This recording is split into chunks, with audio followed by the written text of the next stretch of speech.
Look around any modern furniture showroom and you'll notice a massive shift. People are rejecting sterile, mass-produced aesthetics.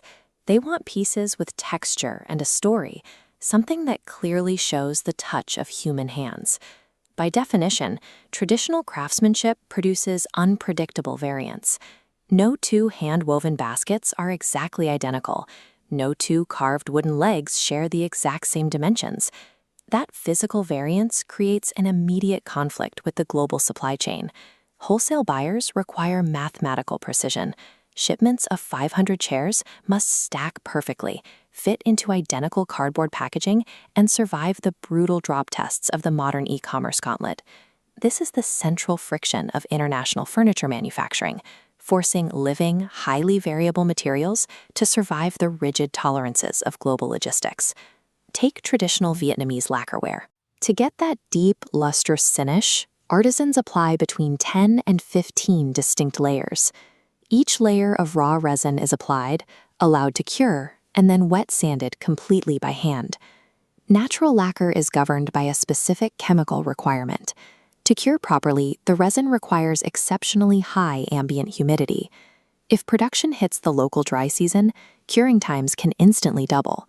From a logistics standpoint, a single tabletop sitting in the finishing department for 45 days destroys any predictable export schedule.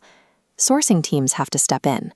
They run predictive forecasting models to push production schedules months ahead of time, and they build artificial, climate-controlled curing rooms to override the local weather. Scaling this ancient finishing process requires severing the production schedule from its dependency on the local climate. That same level of strict control is needed for mother-of-pearl inlay. Artisans cut these raw shells down to microscopic tolerances and embed them into a furniture surface. This chart visualizes the thermodynamic threat these pieces face. It tracks humidity dropping from Hanoi to Denver. In dry air, the solid wood base shrinks. The rigid shell on top does not, so it buckles and pops out. To prevent this, solid wood is replaced by stable premium MDF, providing an unmoving canvas. You can only protect delicate surface art by chemically neutralizing the foundation underneath it. Right now, interior design is leaning heavily into chunky, organic textures. Think thick rattan stalks, heavy seagrass ropes, and robust woven water hyacinth. Exporting these raw fibers across the Pacific Ocean introduces a brutal physics problem. A container is an oven by day and refrigerator by night, causing condensation to drip. Moisture control is high stakes. Fibers need a strict 10 to 14% moisture window. Too much causes mold, too little makes the fiber brittle and shatter.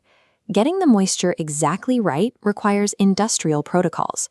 Factories rely on constant digital tracking, massive electric kilns to slowly bake the moisture out of the stalks over several weeks, and high-capacity desiccants loaded inside the shipping containers to absorb ambient ocean humidity.